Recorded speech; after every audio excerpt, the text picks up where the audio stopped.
नमस्कार दोस्तों। आज हम पढ़ेंगे राजतंत्र, लोकतंत्र और तानाशाही। इस वीडियो में आपको बताऊंगा कि राजतंत्र क्या है, लोकतंत्र क्या है और तानाशाही क्या है। तो ये जानने के लिए ये वीडियो पूरा देखें। राजतंत्र राजतंत्र से आशय है राजा का तंत्र, जिसमें राजा राज्य का प्रमुख होता है, उसे हम राजतंत्र कहते हैं। राजतंत्र व्यवस्था एक ऐसी व्यवस्था होती है जिसमें सिर्फ राजा ही राज्य का प्रमुख होता है। और दूसरी बात यह है कि राजा राज्य का सर्वोच्च भी होता है। राजतंत्र में राजा वंशगत होते हैं। वंशगत से तात्पर्य यह है कि अगर राजा के मृत्यु के बाद उसका पुत्र ही उसका उत्तराधिकारी होगा, कोई अन्य व्यक्ति नहीं।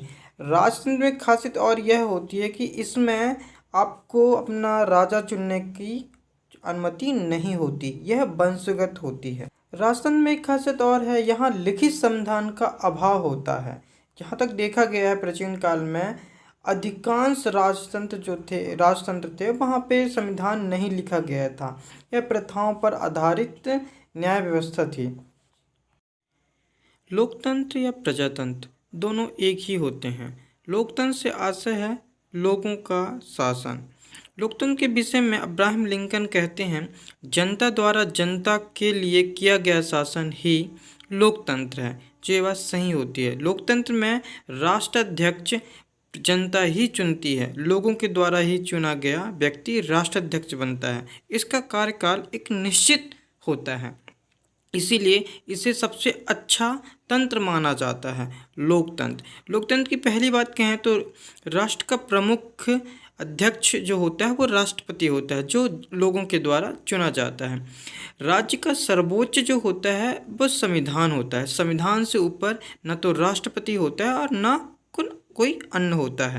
राष्ट्राध्यक्ष वंशगत नहीं होते, उनका निर्वाचन होता है। एक निश्चित समय अवधि के बाद उनका कार्यकाल समाप्त होने के बाद निर्वाचन प्रक्रिया होती है। लोकतंत्र की सबसे महत्वपूर्ण विशेषता यह है कि यहाँ संविधान लिखा हुआ होता है और साथ ही न्यायपालिका स्वतंत्र होती है। उस पर राज्य का कोई दबाव नहीं होता, वह स्वतंत्र कार्य करती है। अभी दुनिया के अधिकांश देशों में लोकतंत्र है। अब देखते हैं तानाशाही। तानाशाही से आशय एक ऐसी शासन व्यवस्था से है जिसमें राजतंत्र और लोकतंत्र दोनों का समावेश देखने को मिलता है। यहाँ राज्य का प्रमुख एक तानाशाह होता है, जो कि राजतंत्र में जिस तरह से राजा होता है उसी तरह से यहाँ एक तानाशाह होता है। यह बिल्कुल स्वतंत्र रहता है और इस पे किसी का दबाव नहीं होता है। यह राज्य का सर्वोच्च होता है, इससे ऊपर संविधान भी नहीं होता। यहाँ संविधान लिखित भी हो सकता है और अलिखित भी, क्योंकि संविधान तानाशाह से ऊपर नहीं होता। तानाशाही व्यवस्था में ये महत्वपूर्ण बात है। तानाशाही में व्यवस्था में महत्वपूर्ण बात ये भी है कि यहाँ न्यायपालिका स्वतंत्र नहीं होती, यह भी तानाशाह के अंदर काम करती है। तानाशाह व्यवस्था में पांचवी बात यह है कि तानाशाह वंशगत हो भी सकते हैं और नहीं भी हो सकते। कभी कभी जो तानाशाह बनते हैं वो सत्ता को पलटकर बनते हैं, जैसे कि पाकिस्तान में होता है, और कुछ तानाशाह वंशगत भी होते हैं, जैसे कि उत्तर कोरिया में। तो इसलिए कह सकते हैं कि यह वंशगत अनिश्चित होते, कहीं होता है और कहीं नहीं भी। अब देखते हैं कि तीनों व्यवस्था में क्या अंतर है और क्या समानताएं हैं। तो चलो देखते हैं। राजतंत्र, लोकतंत्र और तानाशाही तीनों में राष्ट्र प्रमुख जो होते हैं। राजतंत्र में और तानाशाही में जो राष्ट्र प्रमुख होते हैं वो कहीं ना कहीं जनता द्वारा नहीं चुने जाते, ये डायरेक्ट होते हैं। यानी वंशगत भी हो सकते हैं या फिर किसी को हटाकर गद्दी से खुद वहाँ पे बैठ जाते हैं। तो और लोकतंत्र में ये खासियत होती है कि ये जनता द्वारा राष्ट्राध्यक्ष चुने जाते हैं, लेकिन राजतंत्र और तानाशाही में नहीं चुने जाते।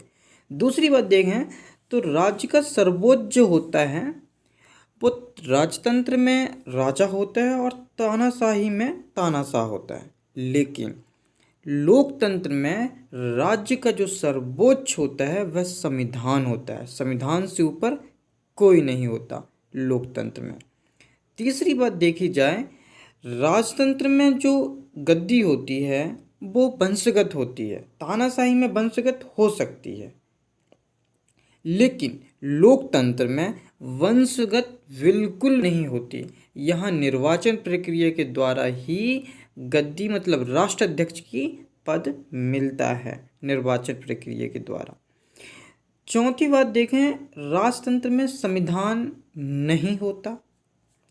तानाशाही में संविधान होता है, पर वह लिखित हो यह आवश्यक नहीं है। लेकिन लोकतंत्र में संविधान हमेशा लिखित ही होता है।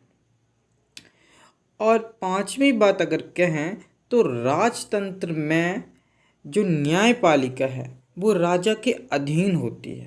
तानाशाही व्यवस्था में भी न्यायपालिका राजा के अधीन होती है, लेकिन लोकतंत्र में न्यायपालिका राजा के अधीन या राष्ट्राध्यक्ष के अधीन नहीं होती, क्योंकि वह संविधान के अधीन होती हैं, संविधान के अकॉर्डिंग काम करती हैं। न्यायपालिका स्वतंत्र होती हैं, उसमें राष्ट्राध्यक्ष का कोई भी दबाव नहीं होता। इन तीनों व्यवस्था में इसी तरह हम देख सकते हैं कि अगर कुछ समानताएं हैं तो वो ये होती हैं जो कि राजतंत्र में और तानाशाही और लोकतंत्र में यहाँ सलाह लेने के लिए कुछ मंत्री परिषद बनाए जाते हैं, कुछ सचिव रहते हैं जो इनके राष्ट्राध्यक्ष को सलाह देते हैं। ये एक प्रमुख समानता होती है।